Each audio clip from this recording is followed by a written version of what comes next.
2024 was one of the best years out there when it comes to American whiskey and bourbon, and I think 2025 has a shot to be just as good, if not better. Many mention that we're in a bourbon glut now, and that could mean and should mean more availability and hopefully affordability as we go throughout this year. Either way, this video I'm going to be breaking down the inside scoop on 10 different whiskeys that should be hitting shelves here in 2025 that I think you should be on the lookout for. And whether you're a bourbon connoisseur or just getting started with your collection, these are 10 bottles that I think deserve a spot on your shelf, or at least should be something that you're looking out for as you head on to the liquor store here in 2025. And make sure to stick around to the end because you're not going to want to miss the final two bottles. Welcome in, everybody. My name is Brandon Spinner. You've stormed yourself here into the Whiskey Weather YouTube channel, and here at the channel, I say it is always Whiskey Weather. Before we jump into the full video, I want to know, what bottles are you on the hunt for here in 2025? Doesn't have to be any one of these next 10, but maybe it's a bottle that you've been looking for years, or maybe it's just one that you are really intrigued about. Drop that in the comment section below. If I had to put my 2 cents out there, it'd probably be another BTAC bottle, because I've only gotten one in my life, in the GTS in 2021, and they seem to be the ones that continue to escape me. Either that or a King of Kentucky. I know, bar set high, but hey, you never know. As for the video itself, there's no real caveats to this except the fact that these are going to be bottles that are not a yearly release. I'm not going to talk about Elijah Craig Barrel Proof, Larceny Barrel Proof, Old Fitz, or maybe the BTAC collection, because we know those are going to be dropping. You should know about that as well, because it's an annual release. These are 10 brand new bottles in 2025 that have either changed a bit or maybe they're a brand new release. So let's jump right on into the list. And coming in at number 1, 15 Stars. They're doing their Artisan collection. This is a blend of 12 and 15-year-old whiskeys. I've got a few bottles of 15 Stars. This is last year's Three Kings. This was a blend of bourbon, rye, and wheat whiskeys with an age statement of 11 years. Now, the label from the TTB had 100 proof on it. Highly doubt that that's what this is going to wind up with, because this came in last year at 107. A lot of theirs usually above that 100 proof mark. Price-wise, not necessarily the most affordable bottles, but every bottle of 15 Stars that I've tried or I've had, very, very good. That Three Kings was mind-blowing, but last year's price was about $170. With this having 12 and 15-year-old whiskey, I would assume that price point's around $150. So maybe not the most affordable for those of you just getting started, but if you're a bourbon connoisseur and you want to try some brand new sourced and blended bourbon, 15 Stars might be the way to go. As you saw and you heard, it's got a 12-year age statement on it. Coming in at number 2 is a bottle that I think you'll only be able to find online, but it is coming from, I would say, a whiskey influencer, one of the best ones out there. He's a great writer, and if you want to check him out, his name is David Jennings. You may also know him as Rarebird 101. He's got the Raconteur Rye finished in Mizunara casks, but this one a little different. This is the 3rd release, I believe. The first 2 were from MGP. This one on the bottle says aged and distilled in Kentucky, and also it is 8 years old, with 9 months of that coming in Mizunara casks. As for the price, it doesn't have it listed, I don't believe. My guess would be it's over about $100. And it's coming in a pretty impressive 128.2 proof, or at least that's what it was on the picture that David posted on his Instagram account. Very good stuff, really cool. It's a 95.5 rye or less. That's at least what the last 2 were. That would be something that, if you're a fan of rye whiskey and something a little bit different, you might want to even support David, who's doing this, I believe, with the Woodcork Collective. The previous releases, as I mentioned, they were in Indiana. Coming in at number 3 is from a distillery that there's been a lot of controversy around as of the last couple of years. A lot of praise as well. 13th Colony, you know those guys from the Double Oak, which I believe the Bourbon Junkies have listed as their best bourbon of the year the last 2 years. Heard amazing things. I've not got my hands on the Double Oak. I do have just some of their rather regular Southern bourbon, but one thing that you'll notice on some of their previous bottles is it doesn't have where it is aged or distilled. It just says produced and bottled by 13th Colony. This year's release is a maple finish, or at least it's with maple wood spirals finished, but on it, it says aged in Georgia. It doesn't say distilled in Georgia, so it still could be sourced, but it is saying that it was aged in Georgia. This does have, at least on the TTB label, 56.5% ABV, so that would check in at 113 proof. As far as the MSRP or the pricing, my guess it's going to be a little harder to find, near $100 to $150, which is about what their usual releases and allocated bottles are going for with their 15th year anniversary edition, their cask strength.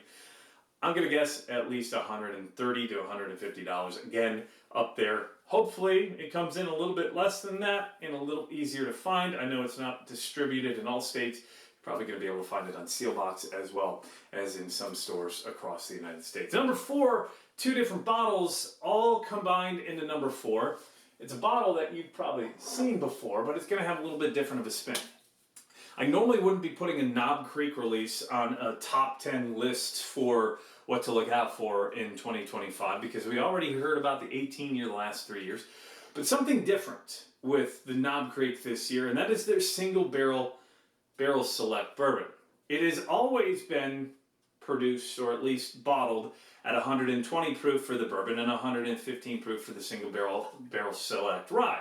This year in 2025, they're changing it. They're doing barrel strength. Finally, we're going to get Knob Creek at barrel strength, which is amazing at 120 proof. I can only imagine for those proof chasers how high we can get when it comes to Knob Creek releases. But Knob Creek barrel strength single barrels. Can't wait. Those are usually around $49 to $50, so that's hopefully where these wind out. Maybe a little bit higher because there's going to be less of a yield, but still for $60, 120 plus proof and 9+ years old, hopefully, because that's what most of these bottles have been.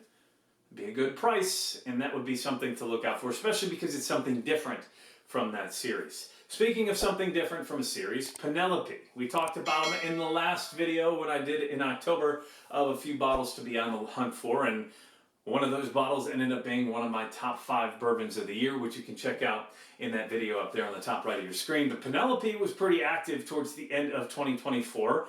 And they're active already here in the start of 2025. They've got 2 releases here on the list. Coming in at number 5 right now is an everyday shelfer. So don't go out and run and buy up a whole stock thinking they're going to sell out.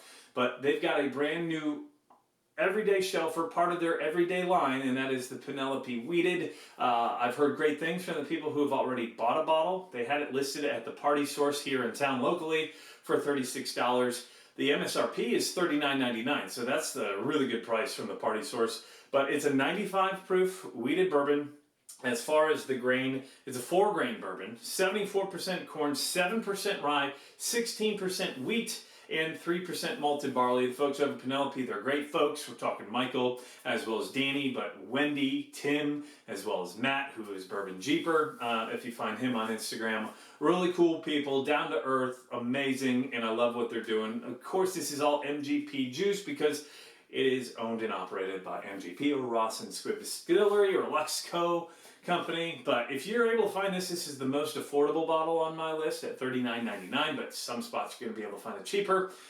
This is 4 to 6 year old whiskey, so that's right in line with that 10 years or $10 per year old. So if you get a shot, you like wheated bourbon, I would probably say that this is probably comparable to Maker's Mark, maybe even Maker's Mark 46. And now it's not finished in French oak or whatever the 46th comes from Maker's Mark, but I would say that if you're a fan of Makers, maybe you want to give the Penelope a try. It could have the same profile, maybe a little more affordable for comparative to some of those other Makers releases. Either way, something to keep an eye on. Sticking with Penelope at number 6 is one that has been rumored for a while. I think it started to hit some markets in late December, but it's really a January release, and that is Penelope Havana, which is sort of like their Rio. Now, the Rio was a double barrel finished bourbon, which you may know was Amburana and honey. It had a little more of that cinnamon French toast, cinnamon toast crunch taste with the honey sweetness. This is down the same path where it is double barrel finished, but in 2 different types, which is Caribbean rum as well as maple barrels. So it's going to probably have a little more of a desserty taste to it. It's got the same exact mash bill as the wheated bourbon, which is 74% corn, 7% rye, 16% wheat, and then 3% malted barley. But also with no age statement on this because it has been finished in a couple of different barrels. It's a little lower in proof at 93. If you're a fan of the Rio, I think that you'll probably be a fan of the Havana because it's going to have a little bit of that sweetness to it with the Caribbean rum as well as the maple. If that's not your thing, you may want to avoid this. I believe the MSRP is $99 or thereabouts. Maybe it's $90 depending on what market you're in. I think it's $89.99 officially, but you're more likely to find it closer to that $100 tier. They say it's known for their molasses confection and tropical sweetness when it comes to the Caribbean rum finish. So you're probably going to have some of that banana-y as well as that tropical feel with some sweetness from the maple. So again, that's not your jam. Maybe don't go look for it, especially at $90. But if you were a fan of the Rio, I think you'll probably be a fan of the Havana. Number 7 on my list was a bottle I did not expect to put on this. I'm not a huge Woodford fan, but the Woodford Chocolate Whisper Redux. And the only reason it made the list was for the proof chasers. Because when I was looking at the TTB label, well, I'm a little intrigued because it's got a chocolate and espresso note to it. And there's no MSRP, there's no age on it. But it did on the label from the TTB have a 139.4 proof. Yeah, 139.4, that close to being a hazmat. Basically a hazmat bourbon. So that would be one, if you're a fan of Woodford, you might want to search that out. I'm not, but I would definitely look for a pour of this if I had a shot at trying it, just because I do love to see what the higher proof does on a Woodford. Not a huge Woodford guy myself. I do love the double oak. That's about it. But that might be a bottle you're looking for here as we move on into 2025. Before we jump into the final three, I want to talk about who is able to present this video to you today, and that is Nesh. Thank you to the folks over at Nesh. If you're a fan of drinking whiskey out of a rocks glass or maybe making cocktails, you might want to check out their brand new heavy base tumblers, which are great for cocktails or just sipping neat. They also have a couple of other cool items. If you haven't seen these already, these are called the whiskey chillers, or if your wife drinks wine or your husband drinks wine, ladies. What this is you put this in the freezer and it's got a funnel on the top, and at the bottom there's a hole, and you pour the whiskey in it, or you pour whatever beverage is in it, you put it over your glass and it'll chill it instantly in 15 seconds. There is 15 feet of coil in here, so it'll freeze in the refrigerator or the freezer and be able to chill your whiskey without diluting it, because I know some people don't love to put rocks in their whiskey to dilute the flavors with the water, but maybe like it a little chilled and not at room temperature. That's one way to go, but honestly, if your wife likes her wine chilled, this might be a great gift for Valentine's Day. So check them out. There's a link in the description below. So Nesh, or you might know them as Have It Neat. Great folks over there. But I really like these tumblers when it comes to drinking cocktails, because they fit the clear ice balls or clear ice cubes, and they just are really sleek looking, and they're a pretty cool conversation starter. So we go from 7 to 8 on the list. Number 8, I had to go with Wild Turkey 8-year. And you're like, Brandon, what's Wild Turkey 8-year? Same thing as Wild Turkey 101 8-year overseas? Well, yeah, so for years, up until the early 1990s, Wild Turkey 101 had an age statement of 8 years on it. And then they took it away. And it has said to be about 6 to 8 years since then. And a lot of people say that Wild Turkey 101 is the best high-proof shelfer at $25 or less that you can find. In some markets now it's $30. But now they're putting the 8-year age statement back on it. This has been overseas, I believe in Japan, for the last several years, usually as an export bottle. This MSRP is going to be a question, because the 8-year age statement was also on the Wild Turkey 70th anniversary that we did in that review up there on the top right, which was a great bottle. That had an MSRP, though, of $50. It was an 8-year-old bourbon. Now, again, this is an 8-year-old Wild Turkey at the same proof. So will it be $50? Will it be $40? Hopefully it's $40, because that 70th was supposed to be a special release with 9-year-old barrels in it for Jimmy Russell. We'll see where it comes out for an MSRP, but again, 101 proof, 8 years old. I love Wild Turkey. I do know that price points continue to climb, despite having a few of those affordable options. If it gets closer to that 50 or 60 range, you might be better off just trying to find a bottle of Kentucky Spirit. But Wild Turkey 8-year, if it comes in at $40 for an MSRP, that would definitely be another bottle you should be on the hunt for. And sticking with Wild Turkey, last year, they went to a rye when it came to their Master's Keep. This year's Master Keep is going to be 118 proof, bourbon. So the last time that they did a bourbon with this this will be the highest proof for their Wild Turkey Masters Keep. Most likely coming in around $300. That's what the last year's came in at. I believe it was called the Triumph. This year, I would assume it's going to be the same thing because those highly allocated bottles that Wild Turkey's been putting out, they started to set the pricing market way high on these. We're talking Russell's 15 was $250, the Single Rick was $300 the last couple of years, and the Masters Key's close to $300. If you can afford it, being that this is the highest proof Wild Turkey Masters Keep, I think it might be one that you want to search out for. Personally, I probably will be looking for it at the bar first before I buy the full bottle of $300. But if you're a Wild Turkey junkie, that's going to be one that you definitely want on your shelf, especially for the proof point. It is going to be a bourbon, and the highest was the 2019 Cornerstone at 109 proof, so this is 9 proof highest. And the highest bourbon, or actually the highest, that was a combination. The highest bourbon was the 104 proof, Decades in 2016, so nearly the highest in 9 years. So Wild Turkey Masters Keep this year might be one that you want to keep an eye on, especially if you're a fan of Wild Turkey. And the final number on my list, number 10, is a bottle that has shaken up the, at least Twitter world, or I think they call it X now, which you can find me at in the link in the description. However, that is Jack Daniel's 14 year. The last couple of years, they've had a release of the 10 year and the 12-year-old Tennessee whiskey, which for all intents and purposes, it's bourbon. Come at me if it's a Tennessee whiskey. The only thing that's different is the Lincoln County process. It fits all the exact same standards as bourbon. But we're not going to go down that rabbit hole. But Jack Daniel's 14 year. The 12 year has been a phenomenal release from what I've heard. I've not been able to get my hands on that. I had a sip of the 10 year a couple of years ago. I was able to buy a bottle of that last year. Haven't cracked it open yet. I am on the hunt for the 14 year. The price is going to be something to keep an eye on though. The 10 and the 12-year-old were about 100 to 120 bucks. The 14 hopefully coming in at 140 to 150, sticking at that $10 per year. One thing of note, the others, they were proofed down a bit into that 100 to 107 proof range, and even I think one of them maybe was under 100 proof. This one is coming in at what looks to be cask strength, 126.3 proof, of course 14 years old. And I would expect this to release in February. The reason being, the 10 and the 12 the last couple of years have dropped, at least in some certain markets, in February.